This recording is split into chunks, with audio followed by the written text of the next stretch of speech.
I pulled up to the grand entrance of the Lux Haven Hotel in downtown Chicago, my sleek black SUV gleaming under the streetlights as I handed the keys to the valet. It was around 9 p.m., and I'd just come from a 2-day tech conference where I'd pitched my latest app to a crowd of investors, leaving me bone-tired but satisfied with the buzz it created. As a 45-year-old black woman who'd built Innovate Tech from a garage startup in Atlanta to a multi-million-dollar company, I was no stranger to exhaustion. But tonight I craved that deluxe suite I'd reserved, with its plush bed and city views to unwind. Welcome to Melina's Stories. I share new life stories here every day, and I'd really appreciate it if you hit subscribe and liked my video. Drop a comment down below telling me where you're watching from and what time it is for you right now. I read every single comment, and it helps me to know I'm not alone in this. I stepped into the lobby, the marble floors echoing my heels as the cool air wrapped around me, and I wheeled my carry-on toward the front desk. Guests milled about, couples in fancy outfits heading to the bar, business folks typing on laptops in the lounge. The clerk, a white woman in her late 20s with a tight blonde bun and a name tag reading Karen, looked up as I approached. I gave her a polite smile and said, "Hi, checking in under Maya Johnson." She tapped at her keyboard for a moment, her eyes flicking over me before she met my gaze with a flat expression. "Johnson, let me see. It looks like we're fully booked tonight." I felt a jolt, like cold water down my back, and I pulled out my phone to show her the email. "That doesn't make sense. I booked this weeks ago, deluxe suite, confirmed, with the reminder text this morning. Here's the proof." Karen glanced at the screen briefly, then shrugged and pushed it back toward me. "Sometimes overbookings happen. We can suggest a place nearby, maybe a motel down the block." A motel? The word hung there, and I stood frozen for a second, my bag heavy in my hand as heat crept up my neck. I'd faced this kind of brush-off before, in corporate meetings where my ideas got ignored until someone else repeated them, or loans denied despite my solid track record. All those subtle ways the world reminded me I had to work twice as hard. But this felt sharper, more personal, standing alone in this fancy lobby where I clearly belonged. "Can you check again?" I asked firmly, keeping my voice steady. "There has to be a mistake." She sighed, crossing her arms, and leaned back in her chair with a smirk. "Ma'am, we have standards here. Not everyone fits the profile." "Standards? Profile?" The words sliced through me, and as she turned to whisper something to her coworker behind the desk, I caught a fragment. These people always think they can demand things. My heart pounded. What did she mean by that? My heart was still racing from Karen's words, standards, and profile. As I stood there at the front desk, the lobby's soft jazz music mocking the tension building inside me. I wasn't about to let this slide, not after everything I'd overcome to get here. I took a deep breath and leaned forward, my voice firmer now. "Listen, I've shown you the confirmation. This isn't an overbooking. What's the real issue?" Karen rolled her eyes slightly, that smirk still lingering as she tapped her keyboard again, pretending to check something. "Like I said, ma'am, it's a mix-up. No rooms available. Happens all the time in a place like this." I felt the rage bubbling up, hot and familiar, like those times in boardrooms when I'd pitch a killer idea only to have it shot down with excuses that never applied to my white counterparts. A mix-up. That's all you've got. I've stayed at Lux Haven Properties before, and this has never happened. You're telling me my reservation just vanished? She crossed her arms tighter, her tone sharpening with disdain, like she was talking to someone beneath her. Reservations get canceled or reassigned. Policy. Now, if you'll excuse me, I have other guests to attend to. Other guests. I glanced around the lobby, and sure enough, a white couple in their 50s approached the desk next to mine, laughing about their flight. Karen's coworker, Luis, handed them key cards with a smile. "Welcome back, Mr. and Mrs. Thompson. Your suite's all set." The Thompsons nodded thanks and headed to the elevators, no questions asked. Meanwhile, here I was, getting the runaround. A white businessman stepped up after them, briefcase in hand, and got his room in under a minute. It hit me hard. This wasn't random. My skin color was the mix-up. The humiliation twisted in my gut, but it fueled me too. I wasn't leaving without pushing back. "Policy, huh?" I said, pulling my phone closer but not yet turning it on. "Then explain why those folks just checked in fine. I've got the means to pay. Hell, my company's credit card is platinum. This smells like discrimination." Karen's face tightened, her voice dropping to a hiss. "Don't throw around accusations like that. It's not about whatever you're implying. We're full. End of story." I stepped closer to the counter, my carry-on bumping against my leg. I'm implying you said profile earlier. What profile do I not fit? Successful? Professional? Or is it something else? She glanced at Luis, who was busying himself with papers, avoiding eye contact. Luis, can you back me up? Tell her we're booked. Luis shifted uncomfortably, mumbling, fully booked, ma'am, sorry. But his eyes darted to me with a hint of apology, like he knew this was wrong. I felt isolated, standing there against the two of them, the lobby full of people who didn't seem to notice or care. It reminded me of my first big investor meeting years ago, when a room full of suits questioned my background instead of my business plan. Back then, I swallowed it and proved them wrong later. Tonight, I wouldn't swallow anything. I'm not buying it, I pressed, my voice rising just enough to draw a few glances from nearby guests. Call your supervisor. I want this sorted now, Karen huffed, picking up the phone but holding it without dialing right away. Ma'am, you're causing a disturbance. If you don't leave, I'll have to involve security. Disturbance? For asking about my own reservation? The rage surged, but I channeled it. I decided right then I wasn't walking out quietly. This needed to be documented. I pulled out my phone openly, hitting record on video mode, aiming it at the desk. Go ahead, call them, but I'm recording this for my records. Everything you're saying. Her eyes widened, and she set the phone down quickly. You can't record in here without permission. It's a public lobby, I shot back, keeping the camera steady. I'm within my rights to document what's happening to me. Now explain the mix-up again, on camera. Luis whispered something to her, but she waved him off, her disdain turning to irritation. Turn that off, this is private property. Private or not, I'm a guest, or supposed to be, I said, zooming in slightly on her name tag. Karen, right? From Lux Haven, denying a confirmed reservation. Why? She leaned forward, trying to block the lens with her hand. Because we're full, and people like you. She stopped herself, but the slip was there, hanging in the air. People like me. The shock of it fueled my resolve, my hand steady on the phone. I noticed more guests watching now, a few murmuring. Good. Witnesses. Fine, she snapped, composing herself. If you insist on making a scene, I'll note it in the system, but no room tonight. I lowered the phone, but kept recording discreetly in my pocket now. This isn't over. I'll be contacting corporate. She laughed under her breath, a cold sound. Good luck with that. They back us on these calls. These calls? What did that mean? My suspicion deepened. This wasn't just her. There was something systemic here. But I held my ground, the video capturing her every word and gesture as evidence. The humiliation was turning to anger, and I knew I had to dig deeper. As I stepped back slightly, pretending to scroll through contacts, I overheard her mutter to Luis again. See? Always demanding special treatment. Special treatment? For a room I paid for? I pocketed the phone, video still rolling. I stepped back from the front desk, my legs feeling heavy as I dragged my carry-on a few feet away and sank into one of the lobbies, oversized armchairs. The soft leather creaked under me, but it did nothing to ease the knot in my stomach.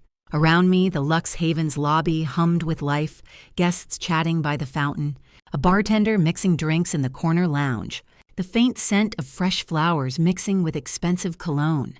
But I felt utterly alone, like I was invisible in this sea of people who fit the profile Karen had mentioned. The humiliation burned deep, reminding me of all those times I'd been overlooked or underestimated because of how I looked. And now here it was again, raw and undeniable at 9 p.m. in downtown Chicago after a long day of proving myself at that conference. I kept my eyes on the desk, watching Karen from the corner of my vision as she straightened some papers and glanced my way, with that same smug expression. She picked up the phone after a moment, dialing quickly, and I leaned forward just a bit, my ears straining over the low murmur of the crowd. Mr. Hargrove, yeah, it's Karen. About that guest I mentioned, the black woman with the Johnson reservation. I handled it like we discussed, told her we're fully booked. Her voice carried in the quieting space between check-ins, not loud but clear enough for me to catch every word. She turned slightly, her back to me now, but the phone's receiver amplified the manager's response faintly. Good. We can't have anyone who looks like they might not cover the bill or fit in with our regulars. Appearance says a lot, you know? Karen nodded, even though he couldn't see her. Exactly. She seemed pushy, too. Probably can't afford the incidentals anyway. I suggested a cheaper place down the street. Think that'll get rid of her? The manager chuckled on the other end, his voice tinny but audible. Should. Stick to the overbooking line if she comes back. We maintain standards here, no risks with the high-end crowd. She hung up with a satisfied sigh, muttering to herself as she adjusted her name tag. That's right. Not everyone belongs in a place like this. I sat there frozen for a second, the words hitting me like a wave. Appearance can't afford. Standards. It was racial profiling. Plain as day, assuming I didn't belong because I was black, no matter my success or the confirmation in my email. The betrayal twisted in my chest, making the isolation feel even heavier, like the whole hotel was in on it. I'd built Innovate Tech from nothing, facing down biases in every pitch and negotiation, working twice as hard to prove I could afford my place in the world. And now this?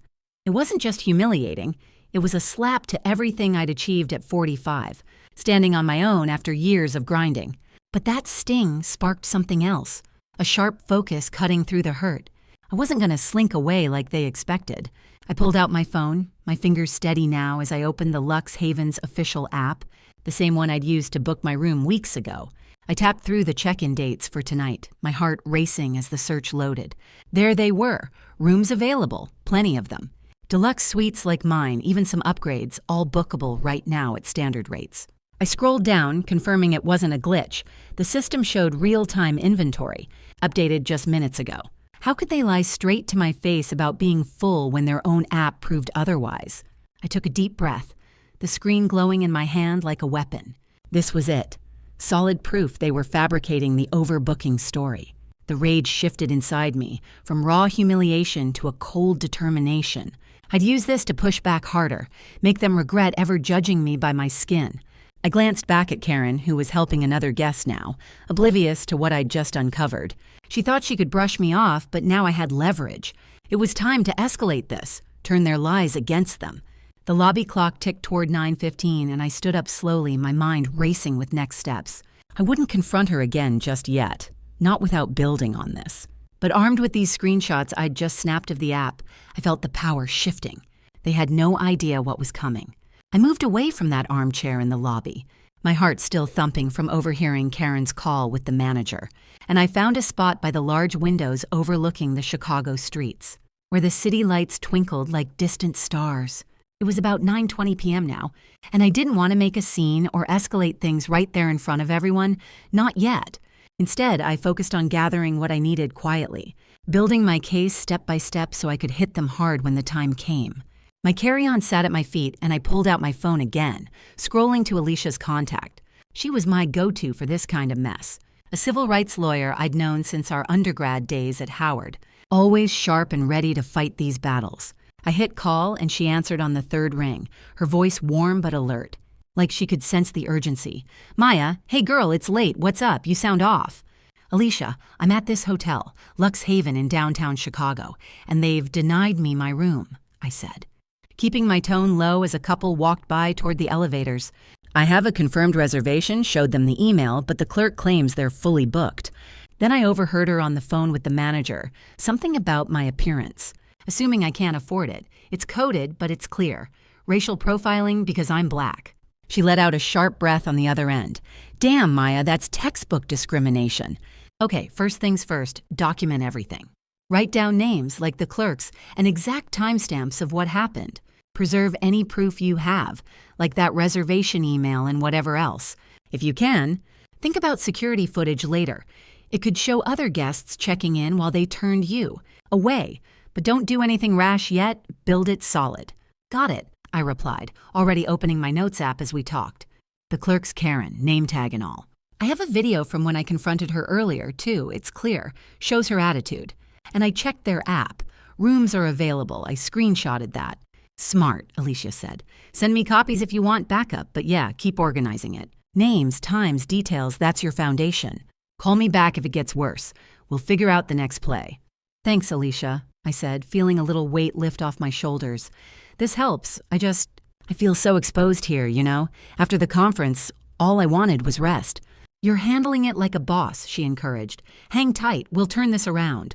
I hung up and took her advice right away, starting to jot notes in my phone. Arrival at 9 p.m. Showed reservation to Karen, her exact words about standards and profile. The overheard call at around 9:15, with Hargrove the manager mentioning appearance and risks.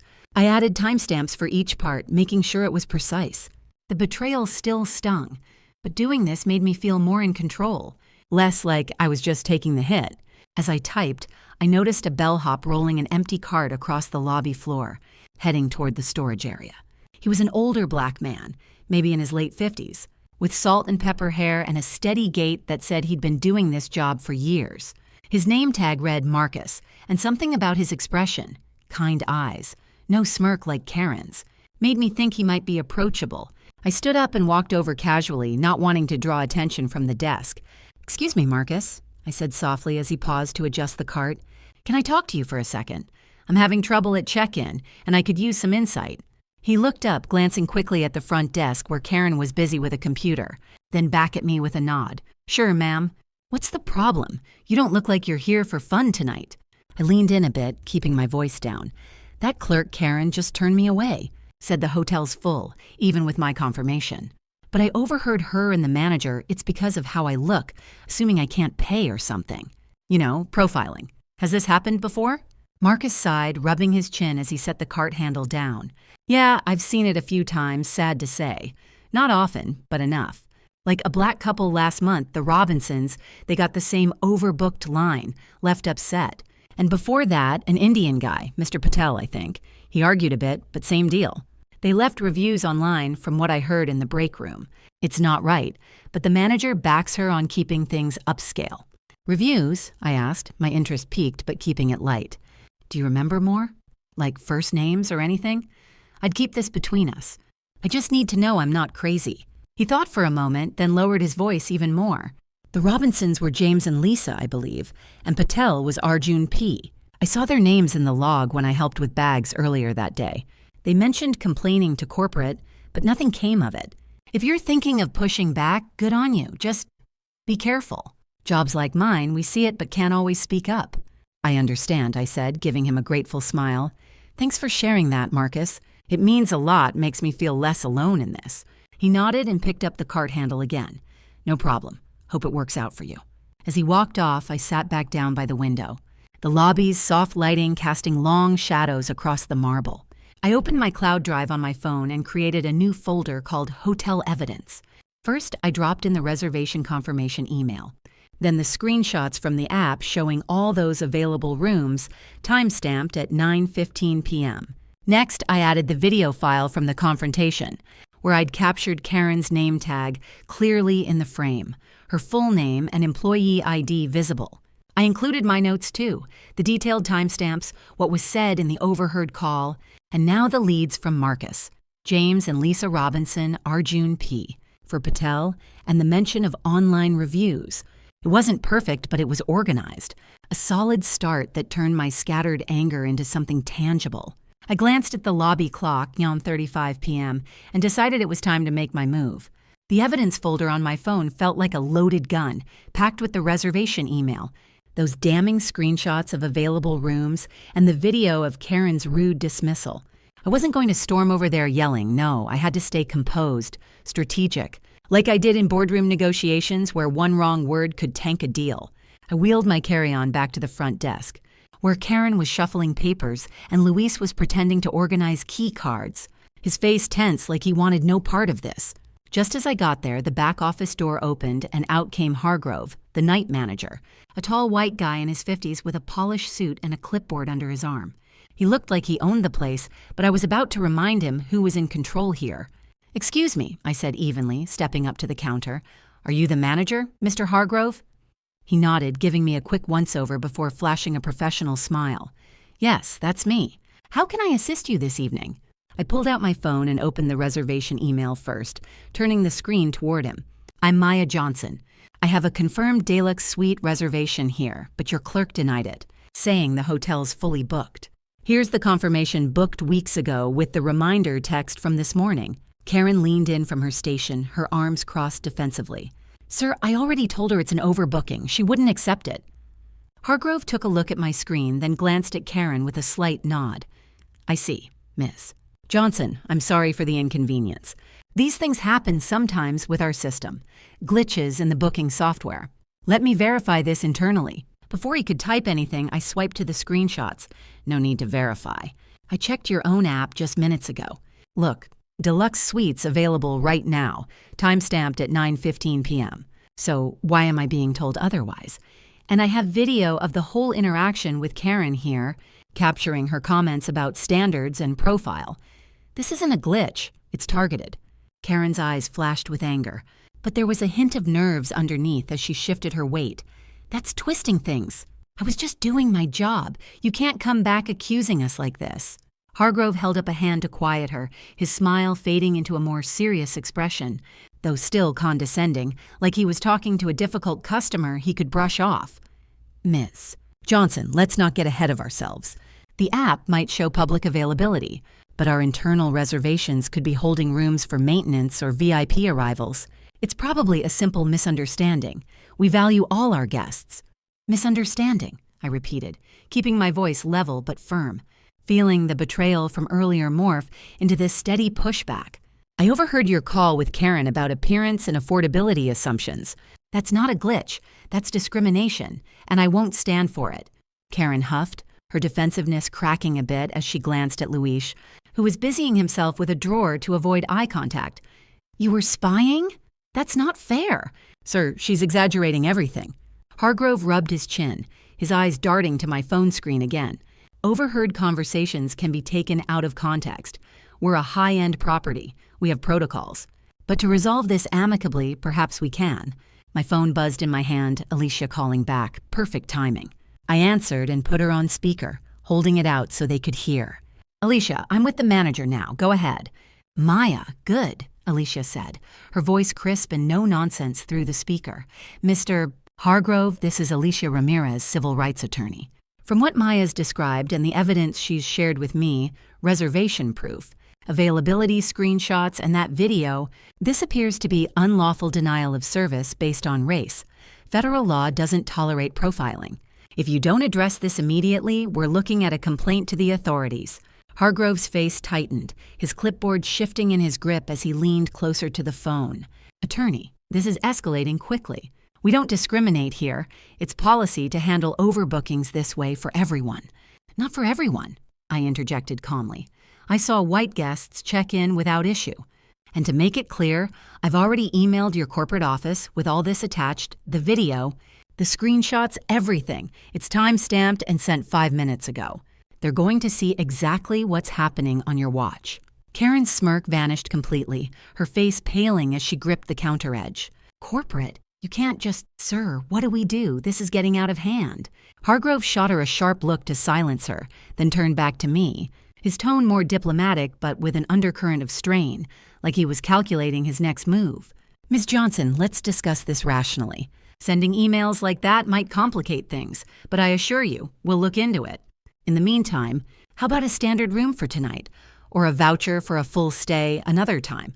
We could even arrange something at our sister property nearby, no charge, of course, just to make this right. I shook my head, pocketing my phone after thanking Alicia and ending the call. A standard room or voucher doesn't fix discrimination. I want my deluxe suite as booked, and I want accountability for this treatment.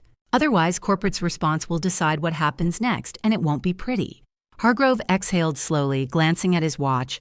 It was nearing 9:50 p.m. now, and then at Karen, who looked shaken, her earlier contempt replaced by wide-eyed worry.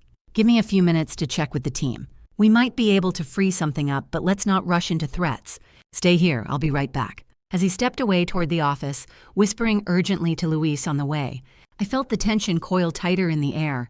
Karen avoided my gaze, fidgeting with her keyboard like she knew the walls were closing in. They were scrambling, but I wasn't backing down. Not when I could sense they were hiding something bigger. Hargrove came back from the office after those few minutes, his face a mix of forced calm and underlying stress, clipboard still in hand like it was his shield. He stopped at the counter where Karen was hovering nearby, her eyes darting between us, and Luis had slipped to the far end of the desk, clearly wanting to stay out of the fire. The lobby clock ticked to 9:50 p.m., and the space felt even emptier now, just a couple at the bar nursing drinks and a janitor mopping in the corner. I stood there with my arms crossed, my carry-on at my feet, waiting for him to speak first. I wasn't going to give him an easy out. Ms. Johnson. Hargrove started, his voice low and diplomatic, like he was negotiating a business deal. "I've checked with the team, and we can offer you a standard room for tonight. It's comfortable, king bed, all the amenities. We'll comp it fully, no questions asked, and throw in breakfast tomorrow." That should resolve this misunderstanding, right? Karen nodded quickly behind him, her fear from earlier mixing with a bit of relief, like she thought this would shut me up. "Yeah, it's a good room. Better than nothing after all this hassle." I shook my head slowly, keeping my tone even but unyielding. "A standard room? That's your compromise? I booked a deluxe suite, and that's what I expect. Downgrading me doesn't fix the fact that I was denied because of my race. And with corporate already looped in via that email, plus my lawyer on standby, this misunderstanding is about to become a bigger problem for you." Hargrove sighed, setting the clipboard down on the counter with a soft clack. "Look, we're trying to make this right. The deluxe suites are tied up right now, last-minute holds. But the standard is available immediately. Take it, and we'll sort the rest in the morning."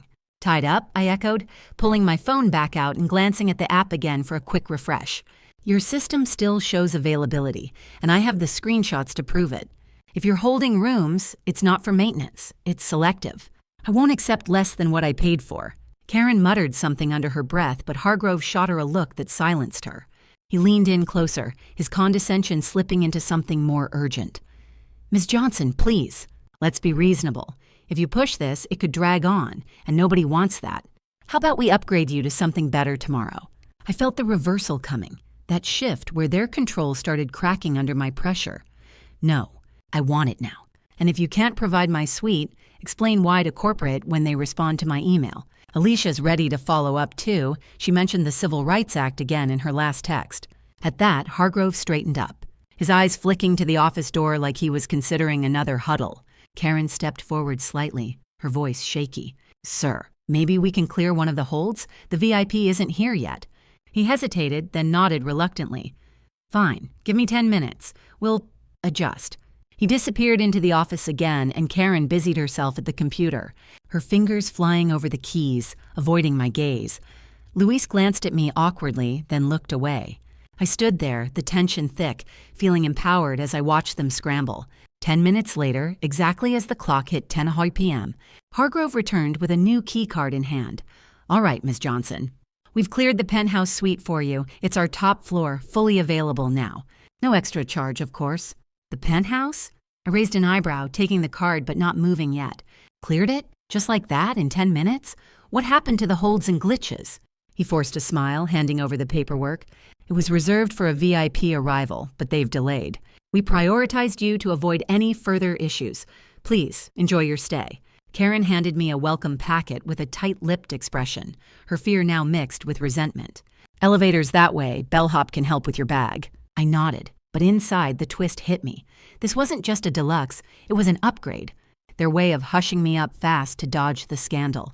As I turned to go, my phone in hand, I decided to dig a little more while the adrenaline was high. I opened a quick social media search on my browser, typing Lux Haven Chicago Karen complaints, using her name from the tag.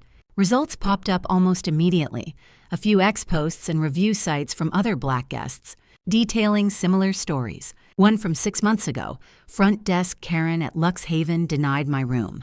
Said fully booked, but I saw white people check in. Racial bias. Another, avoid Lux Haven if your POC clerk named Karen profiled me, assumed I couldn't pay. Manager backed her. The posts had replies too, with people sharing their own encounters, tagging the hotel chain. This was a history, not a one-off. I felt a surge of empowerment, like I'd uncovered their dirty secret. "Wait," I said, turning back to Hargrove before heading to the elevator. "I just found something interesting online. Karen here has a track record, complaints from other Black guests, same denial tactics." "You knew about this?" Karen's face went white and she stammered. "That's not true. People make up stuff online all the time, sir, tell her." Hargrove's eyes narrowed, his voice dropping to a subtle warning tone as he stepped closer. "Miss Johnson, social media isn't always accurate. But if you keep pushing this, it could lead to complications for everyone. We've accommodated you, the penthouse, remember? Let's leave it at that and avoid any retaliation." Retaliation? The word hung there, heightening the tension like a threat wrapped in politeness. Complications, I repeated, holding up my phone with the search results. Like trying to cover this up? I've screenshotted these too. Add them to the evidence. He backed off slightly, raising his hands. No need for that, just enjoy the suite. We'll handle any follow-up with corporate ourselves, Karen whispered to him, her voice trembling. What if she posts about it? This could ruin everything. I smiled inwardly, feeling the power shift fully to me now. Oh, I might. Depends on how this plays out. As I finally headed to the elevator, Marcus the bellhop appeared, offering to take my bag with a knowing nod. Good for you, ma'am, he murmured. They don't like getting called out. In the elevator, the doors closing on the lobby below, I leaned against the wall, the keycard warm in my hand. But Hargrove's warning echoed. Retaliation? What did they have planned? The twist with Karen's history empowered me, but it also made me wonder if this victory was too quick. The elevator dinged open on the top floor, and I stepped out into a hushed hallway with thick carpeting that muffled my footsteps, the air cool and scented with faint lavender from some hidden diffuser. Marcus followed with my carry-on, his cart rolling smoothly as he swiped the keycard for the penthouse door. This is it, Miss Johnson, he said, pushing it open to reveal a sprawling suite with panoramic windows framing the glittering Chicago skyline, a massive bed draped in white linens, and a marble bathroom visible through an open archway. If you need ice or anything, just ring. You earned this after that mess downstairs. I handed him a tip, my hand still a bit shaky from the confrontation. Thanks, Marcus. You've been the only decent one here tonight. Stay safe down there. I might need your help as a witness later. He pocketed the cash with a nod. No problem. I've got your back. Good night. As the door closed behind him, I locked it and leaned against it for a second. The room's quiet wrapping around me like a blanket after the lobby chaos. It was just after 10 p.m. now, and my body ached from the long conference day. But my mind was racing. The penthouse was a win, sure, but Hargrove's vague warning about complications lingered, making my stomach twist. I wasn't done yet. I had to push harder, silence them before they could spin this or hit back. I dropped my bag on the couch and pulled out my phone, opening the browser to the Better Business Bureau website. No fancy app, just the standard form staring back at me. I sat at the desk by the window, the city lights casting a glow on the screen as I filled it out step by step. Business name, Lux Haven Hotel, Chicago. Issue, denied confirmed reservation due to racial discrimination. I described the whole thing, the arrival at 9 p.m., Karen's smirk and standards comment, the overheard call about my appearance and affordability, the lies about being booked while white guests checked in. I attached the key proof, the reservation email, screenshots of available rooms from their app at 9:15 p.m., my timestamped notes of what was said, and a still frame from the video showing Karen's name tag and rude expression. This is a pattern, I typed in the details section. Witnesses confirm similar incidents with guests of color. Demand investigation and accountability. I hit submit, and a confirmation popped up. My heart pounding with that mix of outrage and satisfaction. This would hit their record hard, make it public in a way they couldn't ignore. But I needed more pressure, something to rattle them now. I texted Alicia, filed BBB complaint, attached everything. Next? Her reply buzzed in seconds. Smart.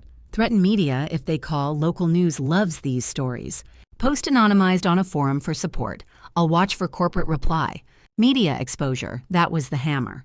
I opened another tab and searched for civil rights forums, landing on a reputable site where people shared discrimination experiences anonymously. I created a quick account without my real name and started a post. Turned away from luxury hotel. Despite confirmed booking, staff profiled me as black woman, assumed I couldn't afford it. Overheard manager confirming bias. Have proof. Reservation. App screenshots showing rooms open. Video of confrontation. Blurred faces. Witnesses mentioned similar cases. Advice on next steps? I uploaded edited versions of the evidence, blurring names and tags to keep it safe. No doxing. Hit post and leaned back, watching the view counter tick up. Within 5 minutes, comments started rolling in. Outrageous! File with the EEOC2 sounds like Title II violation, one user wrote. Happened to my sister at a chain hotel, get a lawyer, push for settlement, another added. Direct messages popped up.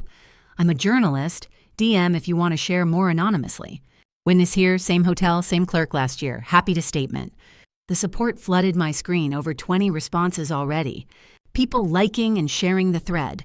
It hit me hard, that empathy from strangers echoing my pain, turning my isolation into this shared outrage. These women, probably like me, facing unfair treatment in their own lives, it made me feel understood, less alone in the fight. My phone rang suddenly, the hotel's number. I answered, putting it on speaker as I stood by the window. "This is Maya Johnson." "Ms. Johnson, Hargrove here," he said, his voice tense like he was pacing. "We've got your corporate email and now this BBB thing, plus word spreading online somehow. Let's talk this down before it blows up." I kept my tone strategic, calm but pointed. "Talk it down. You profiled me, denied my room because I'm black. I've got the evidence, witnesses like Marcus and those past guests, the Robinsons, Patel, and now the forum's buzzing with support, people offering to help expose this. If you don't handle it right, I'll go to the media. I have contacts from my tech world, one story on local news, and your hotel's trending for all the wrong reasons." He paused and I heard Karen in the background. "Sir, she's bluffing. Don't let her." "Quiet," Hargrove snapped at her. Then back to me. "Media, that's extreme. We've given you the Penthouse. What more do you want tonight?" "Accountability," I said firmly. "Suspend Karen pending investigation. She's the root of this pattern. And preserve all security footage. My lawyer's demanding it. Otherwise, the forum grows. BBB investigates, and media calls start tomorrow." Luis's voice murmured something low, probably to Karen, who hissed back. "This is unfair. I've done nothing wrong." Hargrove sighed heavily. "Fine." To contain this, Karen suspended effective immediately, pending full review. She's off shift now. "Luis, handle the desk alone and escort her out when done." Karen's voice rose, panicky. "What? Sir, you can't. After all my years here over one complaint." "It's not one," Hargrove told her sharply. "The evidence, the history, corporate's already asking questions. Go home, Karen. We'll talk tomorrow." I heard her slam something down, her footsteps fading as she stormed off, muttering curses under her breath. Hargrove came back on. "There. Satisfied? No media, please. Let's let corporate handle the rest." "For now," I replied. "But I'm watching. If you try to delete footage or pressure witnesses, it all goes public." He hung up without another word and I set the phone down, the room's silence settling in. Around 10:30 p.m. now, I unpacked a few things, hanging my clothes in the walk-in closet, but that empowerment coursed through me like electricity.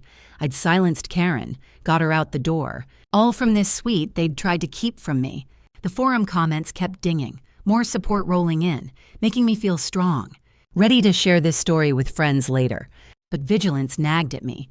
Hotels like this could cover tracks fast, maybe erase cams or buy off staff. Corporate would have to respond soon, and I sensed they might try something sneaky to make this disappear. I stirred awake in the Penthouse suite around 7 a.m., the early morning light sneaking through the heavy curtains and hitting the king-sized bed where I'd tossed and turned most of the night. My phone buzzed on the nightstand, Alicia texting. Corporate reached out. "Urgent meeting at 8 a.m. in the hotel conference room. Bring your evidence. I'll join via video if things heat up." I sat up, my heart already racing, and got ready quickly, slipping into my tailored suit from the conference, the one that made me feel armored against whatever came next. The humiliation from last night still simmered inside me, that sting of being judged by my skin, but I channeled it into focus. This was the climax. I'd forced them to face what they'd done. By 7:45 a.m., I headed downstairs, my phone and a printed folder of evidence in hand, the lobby bustling with morning checkouts and coffee smells from the breakfast area. Luis was at the desk, looking worn out, and he nodded toward a side hallway. "Conference room B, Ms. Johnson. They're setting up now." I walked in to find Hargrove already there, pacing near a long polished table with water bottles and a projector screen. Two executives sat at the head, a stern white man in his 60s with a gray suit and tie, and a sharp-eyed white woman in her 50s wearing a blazer, her laptop open. "Ms. Johnson," the man said, standing to shake my hand firmly. "I'm Robert Ellis, Regional Vice President. This is Sandra Vaughn, our legal director. We've flown in to address your concerns directly." I took a seat across from them, Hargrove sinking into a chair beside Vaughn, his face pale and sweaty under the fluorescent lights. "Thank you for coming," I said evenly, setting my phone on the table. "But let's be clear, this isn't just concerns. It's discrimination. I was denied my room because I'm black, profiled based on appearance, and I have the proof to show it. Ellis nodded slowly, his expression neutral but his eyes flicking to Vaughn. "We take this seriously. Please walk us through what happened." I started with the basics, pulling up the reservation email on my phone and mirroring it to the projector screen. "Here's my confirmed deluxe suite booking, made weeks ago, with the confirmation text reminder yesterday morning. I arrived exhausted from a tech conference, ready for rest, but Karen at the front desk claimed you were fully booked. No explanation, just dismissal." Vaughn leaned forward, her pen hovering over a notepad. "Overbookings occur. What makes you think it was more?" I swiped to the screenshots next, the app's real-time availability glowing on the screen. "Because I checked your own system right after, dozens of rooms open, including deluxe suites like mine. Timestamp 9:15 p.m. She lied straight to my face while white guests checked in without issue. Hargrove shifted uncomfortably, but I didn't let up. "And here's the video of our confrontation." I hit play, the clip filling the room with Karen's voice, her arms crossed. That smirk clear as she said, "We have standards here. Not everyone fits the profile." The executives watched in silence, Ellis's jaw tightening, Vaughn jotting notes furiously. "That's not customer service," I continued when it ended. "That's bias, and it fits a pattern. Witness leads from past guests like the Robinsons and Mr. Patel, who faced the same denials. Marcus the bellhop confirmed it too. Your hotel has a problem." Ellis rubbed his chin, glancing at Hargrove. "John, bring Karen in. She needs to address this." Hargrove nodded and stepped out, returning a minute later with Karen trailing behind him. Her blonde bun disheveled, eyes red like she'd been crying. She sat at the end of the table, avoiding my gaze. Her uniform wrinkled from whatever hurried call had pulled her here. "Karen," Vaughn said calmly, "Ms. Johnson has shared her account. What happened?" Karen crossed her arms, her voice defensive at first. "It was a mix-up. Overbooking. I didn't mean anything by standards, it's just policy." "Policy?" I interjected, keeping my tone controlled but letting the hurt flash in my eyes. "You overheard with Hargrove, assuming I couldn't afford it based on how I look. That's not policy, that's racism." The room tensed, Ellis leaning back with a sigh. "Karen, the video and call details suggest otherwise. Explain yourself." She fidgeted, her fingers twisting a pen until it snapped. "Fine, okay, I saw her come in and yeah, I assumed. Black woman, alone, thought she might not cover incidentals or fit with our upscale guests. I've got bills, job cuts rumored at the chain. I was insecure, protecting my spot by picking who seemed safe. But it's not like I hate anyone, it's just reality." Her voice cracked on the last word, and she buried her face in her hands, shoulders shaking as quiet sobs escaped. "I'm sorry, all right? I didn't think it'd blow up like this. My bias got the best of me because I'm scared of losing everything." I felt a pang of something, not pity, but the rawness of it all, but I pushed back.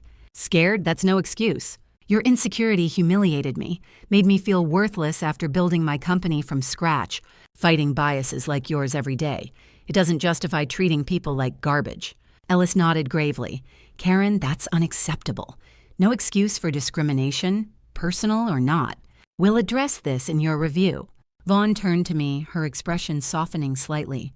"Ms. Johnson, based on the evidence, the reservation, screenshots, video, and these patterns, we admit this was discrimination. It violates our policies and the law. We're truly sorry for what you endured." The admission hung in the air, heavy and real, the room's air conditioning humming louder in the silence. My chest tightened with a mix of vindication and lingering pain, but I stayed composed. Apology noted, but words aren't enough. I want systemic changes, mandatory diversity training for all staff, audits of your booking processes to catch bias, and accountability measures like anonymous reporting for guests and employees. No more sweeping this under the rug. Ellis exchanged a glance with Vaughn, then nodded. "Those are fair demands. We'll prioritize them, start the training rollout chain-wide, audit our systems, and implement reporting tools. We'll follow up with a plan by end of day, and you can review it with your lawyer." Alicia chimed in briefly via my phone speaker. I'd looped her in at the start. "Make sure it's binding. We'll watch for follow-through." As the meeting wrapped around 9:30 a.m., they stood shaking hands again, promising emails and next steps. Hargrove mumbled another sorry, Karen wiping her eyes but saying nothing more. I left the room, heading back to the elevator, the weight lifting a bit with their admission, but tension still coiled inside me. I stepped back into the penthouse around 10:30 a.m. the door clicking shut behind me as I tossed my bag onto the couch and let out a long breath. The morning's tension still humming in my veins like leftover adrenaline from a boardroom win. The executive meeting had ended with their promises hanging in the air, but I knew better than to trust words alone. I'd learned that the hard way building Innovate Tech, where handshakes meant nothing without signed contracts. I grabbed a bottle of water from the minibar and sat at the desk, my phone already buzzing with a new email from Vaughn, the legal director, time-stamped just minutes ago. Ms. Johnson, it read, attached is the finalized agreement based on our discussion. We've incorporated your demands for systemic changes, mandatory diversity training for all staff. Starting next month, independent audits of our booking and check-in processes within 90 days, and the rollout of anonymous reporting systems for discrimination concerns by quarter's end. Financial restitution of $50,000 will be wired to your account today. Additionally, the chain will issue a public statement against discrimination tomorrow morning, posted on our website and social channels, emphasizing our commitment to inclusivity without referencing specific individuals. Please sign and return. I read it twice, my finger scrolling through the attachment. The language straightforward and binding, no loopholes I could spot right away. No NDA either. They dropped that after I pushed back. Realizing it would only make them look worse if it leaked, I forwarded it to Alicia immediately. Review this? Looks solid, but confirm the wire and statement. Her call came through seconds later, her voice steady and triumphant over the speaker. Maya, it's good. Changes locked in, training, audits, reporting, all enforceable. Restitution hits your account by end of business. Public statements drafted. I got a preview, strong language against bias. No naming you unless you want, sign it. This seals the justice you fought for. I digitally signed the PDF right there on my phone, my thumb pressing the screen with a mix of relief and fire, and hit send back to Vaughn. Done, I texted Alicia. What about Karen? They said suspension pending, but I need final. Already confirmed, she replied. HR wrapped the review fast. Those prior complaints from the Robinsons, Patel, and others you uncovered triggered it. She's fired effective immediately, no severance. Legal teams flagging her for potential civil actions from accumulated cases. She'll have a hard time finding work in hospitality with this on her record. You exposed her pattern, Maya. It's over for her. I leaned back in the chair, the weight of it sinking in. Karen gone. Her bias and insecurity no longer hurting anyone at that desk. No more smirks for guests like me, no more standards excuses. It felt right. Deserved after the way she'd made me feel small in that lobby. Like my success didn't count because of my skin. But it wasn't just about her. The hotel chain was committing to real shifts, the kind that could prevent this for others. Diversity training to root out those hidden prejudices, audits to catch the lies in their system, reporting so staff like Marcus could speak up without fear. I pictured the statement going live tomorrow, a public stand against discrimination, rippling out to their properties nationwide. My phone dinged again, confirmation from my bank app that the wire had initiated. $50. URO pending deposit by afternoon. I stared at the number, not for the money itself, but what it represented. Acknowledgement of the pain they'd caused, the hours I'd lost fighting instead of resting after that grueling conference. But I didn't want it all for me. That betrayal in the lobby had echoed too many stories I'd heard. From other Black women in business, the unfair hurdles we jump just to prove we belong. I opened my banking app and set up a transfer for $10,000 to the Chicago Urban League, a group I'd supported before, fighting discrimination in housing and jobs right here in the city. In honor of turning pain into change, I typed in the memo line and hit confirm. It felt like closing a circle, my humiliation fueling advocacy, helping others stand up without going through what I did. As the transfer processed, my phone lit up with texts and calls, the support rolling in like a warm wave. Mom first, her voice thick with emotion over the line. Maya, honey, your sister told me what happened at that hotel. You all right? I raised you to fight, but hearing they treated you like that breaks my heart. I'm stronger now, Mom, I said, my own voice catching a little as I paced the room, the carpet soft under my feet. They admitted it, paying restitution, firing the clerk, even donating to anti-discrimination work. Friends are rallying, texts coming in, offering help if it goes further. She paused, then chuckled softly. That's my girl. We all proud here. Come home soon. We'll cook your favorites and celebrate proper.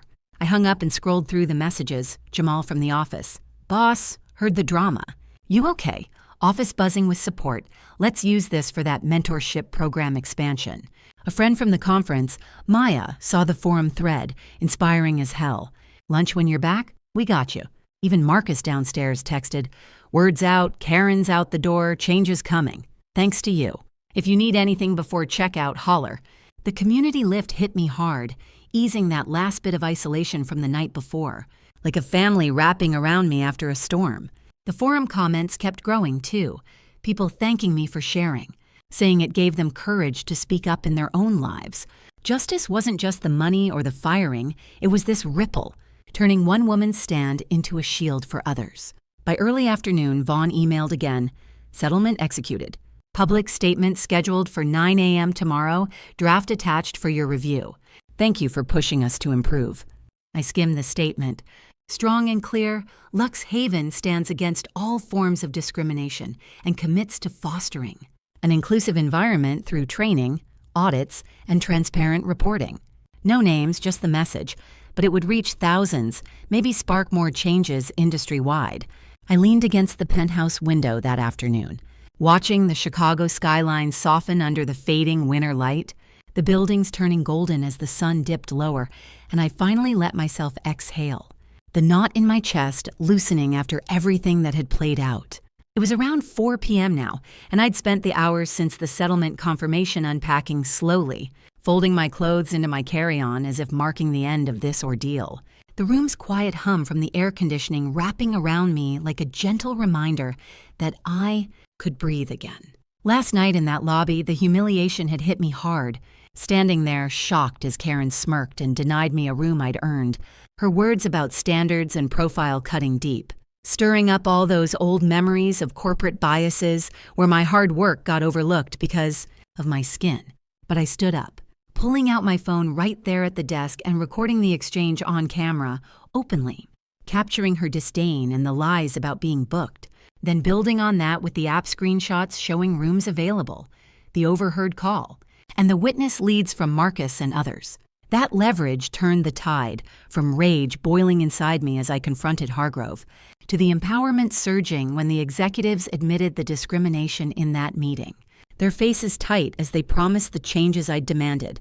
Now, here in this suite they'd scrambled to clear for me, I felt peace settling in, the weight of injustice lifting like a storm cloud passing. The hotel was under scrutiny now, reforms already underway, the diversity training memos circulating to staff, audits scheduled for their booking processes, and those anonymous reporting systems being rolled out to catch any future bias before it hurt someone else. It wasn't perfect, but it was progress, the kind that could make a real difference, forcing them to face the patterns I'd exposed and commit to fixing them. Hargrove was dealing with his own fallout, his role in overlooking Karen's behavior coming back to bite him, likely facing internal reviews that would humble him after years of turning a blind eye. And Karen herself fired after the quick investigation wrapped, her pattern of denials catching up with her, leaving her to face the consequences of that personal bias she'd let fester from her job. Insecurities. No more excuses to hide behind as those prior complaints from guests like the Robinsons and Patel gained traction.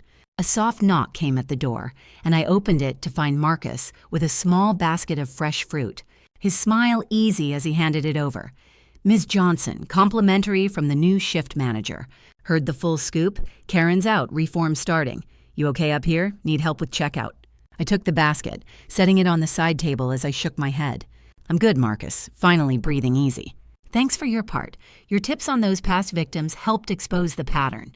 You seeing any changes downstairs?" He nodded, leaning in the doorway for a moment.